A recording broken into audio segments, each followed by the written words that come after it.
वापस रवाना होता हूँ तो शायद बहुत ज्यादा भाव विफल हो जाते हैं, सुबकियां लेने लग जाते हैं, चरणों को पकड़ लेते हैं और शायद अपने आप को तोड़ देते हैं। वो कहते हैं कि ऐसा आप आए और 2-3 घंटों में चले जाएं तो कुछ अभी तो देखा ही नहीं आपको ढंग से। उन लोगों का भी बहुत प्यार, बहुत स्नेह, बहुत अपनत्व, बहुत अटैचमेंट मेरी जिंदगी में रहा है। मैंने भी उनको बहुत जिंदगी में देने की क्रिया ही की है। आपके प्रति भी मेरा बहुत अधिक प्यार, शायद इतना अधिक है कि मैं जब आपको देखता हूं तो प्रसन्न होता हूं, आह्लादकारक होता हूं। इस बीच में सैकड़ों गालियां, सैकड़ों अपमान, सैकड़ों तकलीफें, सैकड़ों बाधाएं आती हैं। हजार आपके मेरे बीच में ऑब्स्टिकल्स पैदा करने वाले हैं। फिर भी जो जीवन का लक्ष्य है, मेरे जीवन का लक्ष्य यही है कि मैं शिष्यों में और शिष्यों के हृदय में व्याप्त हो जाऊं। एक एक हृदय में मैं बैठा हूं, जब वो गर्दन झुकाएं मैं उनको दिखाई दूं। ऐसा मेरे जीवन की थिंकिंग है।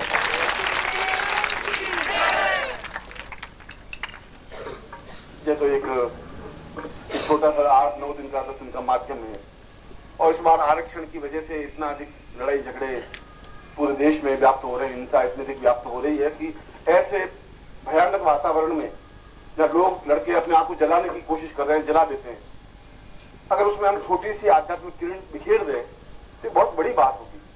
उस भौतिकता में और इस अंधकार में जहां चारों तरफ लूट मार, बसें जलाई जा रही है, ट्रेन जलाई जा रही है, बम छोड़े जा रहे हैं, गोलियों से लोगों को भूले जा रहे हैं और सत्यानाश किया जा रहा है उस संपत्ति का, और युवकों ने जो अपने आप को आत्मदाह किए हैं, जब उनको देखते हैं तो वो किसी का भाई होगा, किसी का बेटा होगा, किसी का संबंधी होगा, किसी की माँ की आंखों का तारा होगा। कल्पना करो कि वो जब जल जाते हैं, वो अपने आप को दाह कर लेते हैं, तो जरूर इस देश पर कोई कोई आने वाली विपत्ति अवश्य है। आने वाला समय बहुत अधिक कठिन और दुखदायक है। ये सब संकेत है।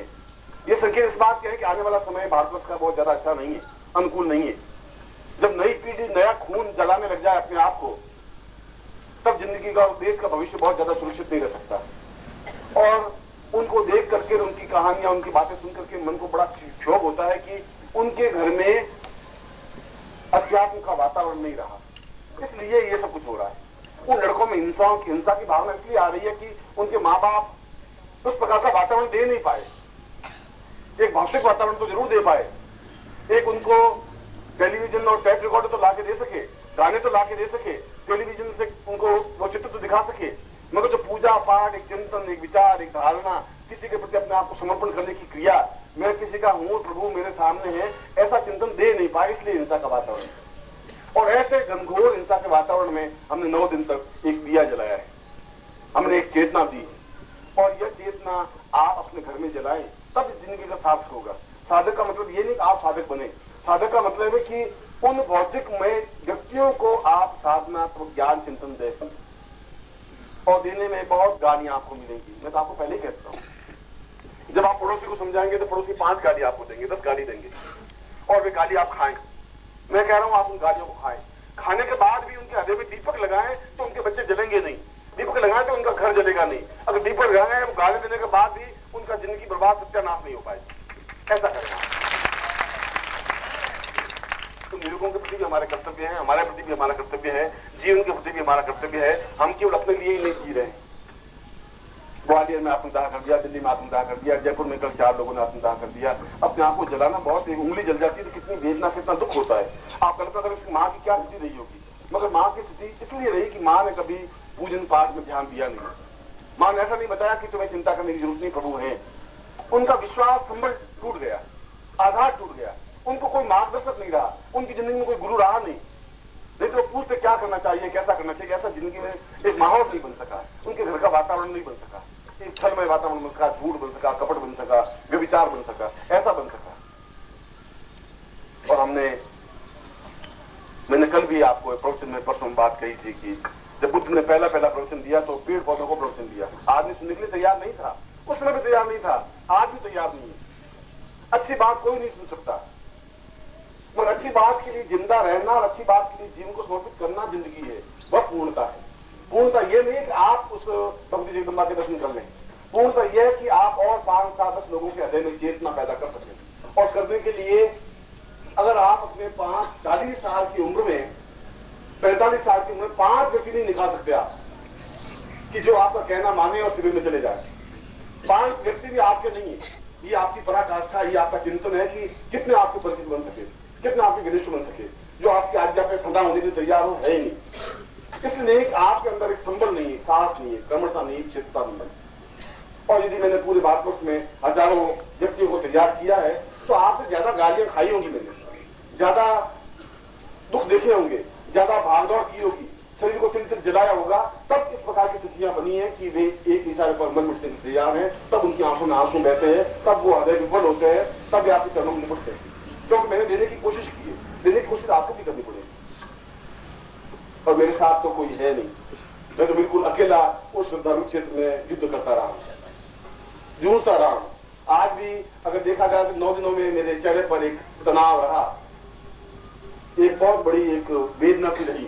हर क्षण में अपने आप को काटता रहा और मुस्कुरा देता रहा, खिलखिलाता रहा, हंसता रहा, अपनी बात तुम तक पहुंचाता रहा, जीवन की एक सार में देता रहा। मगर इस प्रकार का व्यक्ति जो एक गीता पर या तो जिंदगी भर लोग पाठ करते हैं, कोई व्यक्ति होता है पूरा रामायण बस रामायण का पाठ करते रहते हैं, जिंदगी भर रामायण को घसीटते रहते हैं।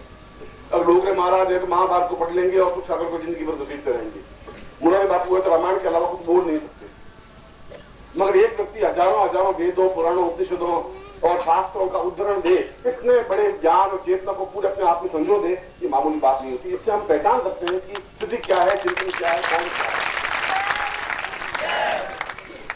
हम 20 पन्ने अगर मौखिक याद करें तो शायद हमें 5 साल लग जाते हैं। 20 पन्ने मौखिक कंठस्थ नहीं कर सकते, और करोड़ों पन्ने अगर जिसके कंठस्थ हों,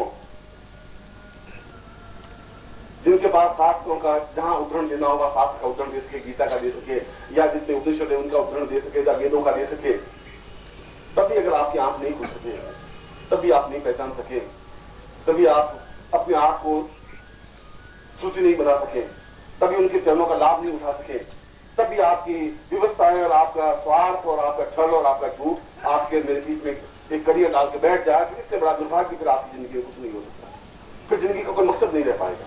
मैं सोचता हूं कि कब आपके आत्मचक्षु खुल पाएंगे, कब मैं कब तक अपनी बात कहूंगा, कब तक आप एक दिन से एहसास करेंगे कि कोई है ऐसा है जो अपने आप का द्वितीय है। और कल भी मैंने कहा कि पत्नी से 1000 साल की तपस्या करने के बाद एक व्यक्ति को पैदा कर सकती है। ऐसे छोटे मोटे गीदड़ सियार तो करोड़ों पैदा होते हैं पूरे शेर की जिंदगी में, और शेरनी अपनी पूरी जिंदगी में केवल एक संतान पैदा करती है। एक संतान पैदा करती है, शेरनी मर जाती है। 1000 शेर पैदा नहीं होते, एक शेर के 5-5 बच्चे पैदा नहीं होते, केवल एक शेर पैदा होता है। गीदड़ तो 5-5 बच्चे एक साथ पैदा होते हैं।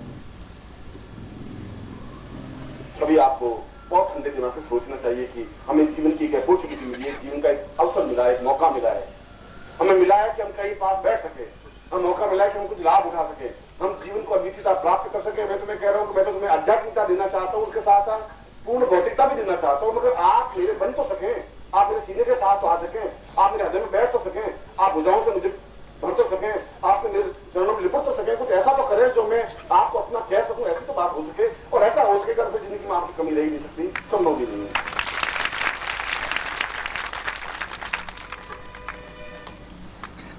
आपके मेरे बीच में कई स्वार्थ के बंधन है, ये भी जरूरी है, मगर कभी कभी तो स्वार्थ के बंधनों को तोड़ना पड़ेगा। आप अगर आ भी गए तो कोई फर्क नहीं पड़ गया, कोई आप दरिद्र नहीं बन जाएंगे। आप नहीं आते तो 5 लाख रुपए इकट्ठा नहीं कर पाते। ये तो एक मन की भावना है कि मतलब मैं जा रहा हूं 300 रुपए खर्च हो गया या 1000 रुपया खर्च हो गया। अगर कल बात आपकी पत्नी बीमार पड़ जाए कि 1000 रुपया आपको अस्पताल में खर्च कर देनी पड़ेगी। मन का चिंतन है, मन की भावना है। खैर मैं तो अपनी वाणी, अपना चिंतन जीवन के अंतिम क्षण तक भी कहता ही रहूंगा, सुनने शिष्यों को भी, आपको भी, उन ऋषियों को भी, उन योगियों को भी, सिद्धाश्रम के उन साधकों को भी। मैं उनको भी कहता हूं जो आज 1200 वर्षों के हैं, 1500 वर्षों के हैं, 800 वर्षों की आयु प्राप्त योगी है।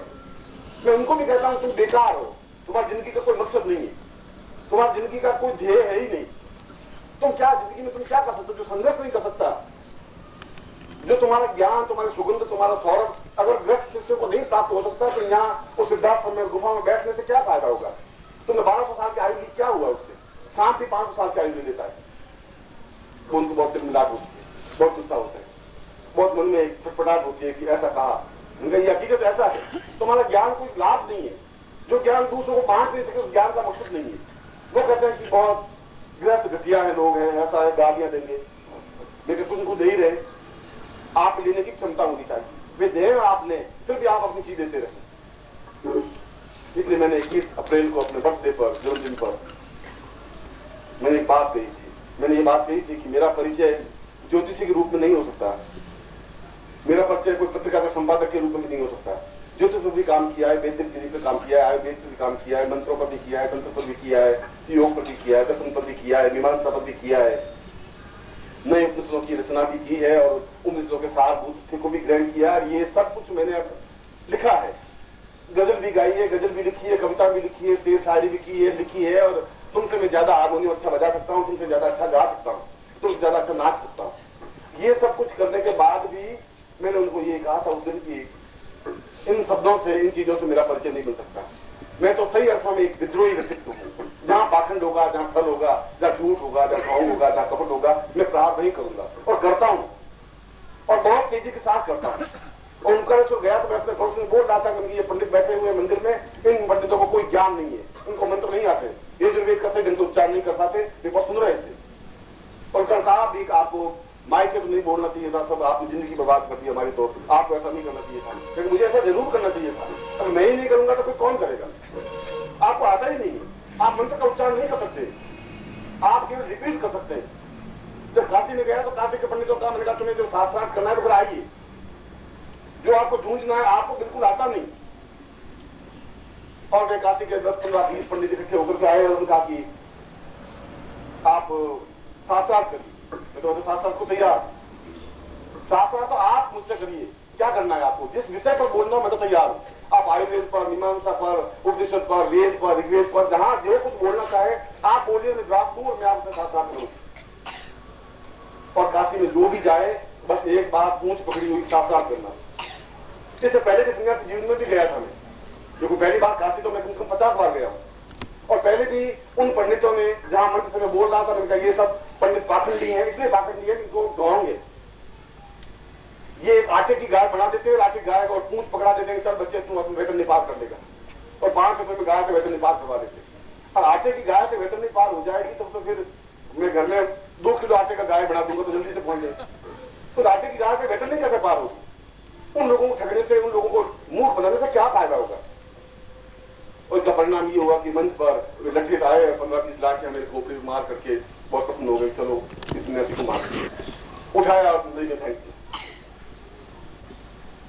और जिसके घर में ठहरा हुआ था बेचारे ने रात को मुझे हल्दी पिलाई, दूध पिलाया, हल्दी में मिला करके, रात भर बेचारे पट्टियां बांधी, सेवा की। 3 दिन का मंच था, 3 दिन का वो अभिवेदन था, 3 दिन दूसरे दिन फिर जब पंडित लोग वहां इकट्ठे प्रवचन करने जा रहे थे, मैं फिर वहां मंच पर बैठा हुआ था, पट्टियां बांधी हुई। मैं कहा मुझे मार करके, आप लाठों से मार करके मेरे ज्ञान में नहीं तोड़ सकते, कैसा आप मेरा बिगाड़ नहीं सकते, कुछ नहीं हो सकता, मृत्यु तो हो सकती है मेरी, और आप मुझे दबोच नहीं सकते, खत्म नहीं कर सकते। इस बात की मैंने कभी परवाह की नहीं। इस बात की जब पंडित ने कहा कि हम तो आपसे शास्त्रार्थ करेंगे, मैंने कहा शर्त एक ही रहेगी और कोई शर्त नहीं। उन्होंने कहा आज तक 100 साल के इतिहास में हमने काशी में यज्ञ होने ही नहीं दिया, क्योंकि हमने शास्त्रार्थ किया। हम काशी में यज्ञ नहीं होने देंगे। मैं काशी में तो यज्ञ आया हूं तो जरूर करूंगा, इसको तो आप नहीं रोक सकते। मगर आप क्यों नहीं? हमने मालवी जी को यज्ञ नहीं करने दिया, हमने गर्भपात जी को यज्ञ नहीं करने दिया, शास्त्रार्थ करेंगे। मैं शास्त्रार्थ तो मैं आपसे करने को तैयार हूं। शर्त एक ही है कि अगर मैं हार जाऊं तो आप मेरे गले में पट्टा बांध दें और रस्सी से मुझे खींचते हुए गलियों में घुमाएं। मैं घूमने के लिए तैयार हूं, पूरी गलियों में, काशी की गलियों में चक्कर लगवाएं कि ये शास्त्रार्थ करा था, हार गया। और ये आप हार गए तो आप सबके गले में पट्टे बांध के मैं गलियों में घुमाऊंगा जरूर। मेरे शिष्य यहाँ 2000 आए हुए, छोड़ूंगा मैं आपको नहीं। सब सच्ची है, कोई शर्त आपकी मेरे बीच में नहीं रहेगी। कल शाम को आएंगे, शाम को सुबह जब भी आना आप आइए। यहाँ सब इसमें से आधे लोग वहां बैठे हुए थे, जो बैठे हैं फिर आधे लोग वहां थे काशी में। शाम को पंडित आएगी, उनको तो ये आदमी सारा खतरनाक, ये जरूर पट्टे बांधेगा, ये घुमाएगा गलियों में, रोटी रोटी खत्म हो जाएगी। दूसरे दिन मुझे कहा कि आप संस्कृत में बोली। मैं हिंदी में बोलने लगा तो मुझे कहा आप संस्कृत में बोलिए। मैंने कहा भगवान राम भी संस्कृत में तो बोले नहीं, वो हिंदी नहीं बोले, प्राकृत में बोले थे, पाली में बोले। कृष्ण भी अपनी पूरी जिंदगी में कोई संस्कृत में बोले ही नहीं, बुद्ध भी नहीं बोले, महावीर भी नहीं बोले। अगर उनकी वाणी आम जनता सुन ली तो फिर मेरी वाणी आम जनता हिंदी में क्यों नहीं सुन पाई? क्या तकलीफ है? संस्कृत में बोलने से क्या होगा? और आप कहते हैं संस्कृत में बोलने को तैयार हूं। और मैंने कहा मैं केवल 5 मिनट बोलता हूँ। उसमें कम से कम 20 पंडित प्रवचन में बैठे, 1-2 नहीं, सीआईडी करने के लिए कि भाई क्या पंडित जी बोल बीच में विघ्न डाले, हम खड़े हों, कुछ पूछें।